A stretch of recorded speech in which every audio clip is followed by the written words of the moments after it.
terlibat, melibatkan. Apa bahasa Inggrisnya? Misalnya ada yang bilang, kasus ini melibatkan seorang CEO. Apakah this case involves a CEO atau this case is involve a CEO?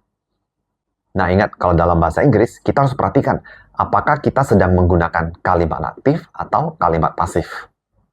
Jadi, yang pertama, kalau kamu ingin bilang melibatkan sesuatu, ini adalah sebuah kata kerja aktif. Bahasa Inggrisnya adalah involve. Jadi yang tadi, kasus ini melibatkan seorang CEO. This case involves a CEO. Nah, di kalimat ini, involve kita tambahkan dengan S karena subjeknya adalah this case. This case itu sama dengan it.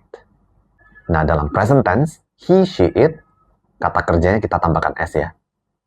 Contoh lain, Tuan dan Nyonya Herman melibatkan anak mereka untuk penelitian ini. Mr. and Mrs. Herman involve their son on this research. Di sini, involve tidak tambahkan S karena subjeknya adalah dua orang, yaitu Mr. dan Mrs. Herman.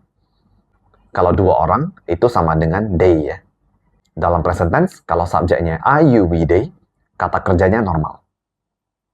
Nah yang kedua, kalau terlibat sesuatu, ini adalah kata kerja pasif. Maka kamu gunakan verb to be, lalu involved, atau verb 3. Atau bisa juga get, lalu involve, verb 3. Contoh kalimat seperti yang tadi. Seorang CEO terlibat dalam kasus ini. A CEO is involved in this case. Karena subjeknya adalah a CEO, ini sama dengan he atau she ya. Maka verb to be yang kita gunakan adalah is. Nah, contoh lain. 100 orang terlibat dalam film ini. 100 people are involved in this movie. Nah, karena subjeknya adalah 100 people atau sama dengan they, maka verb to be yang kita gunakan adalah are. Oke, semoga udah ngerti ya.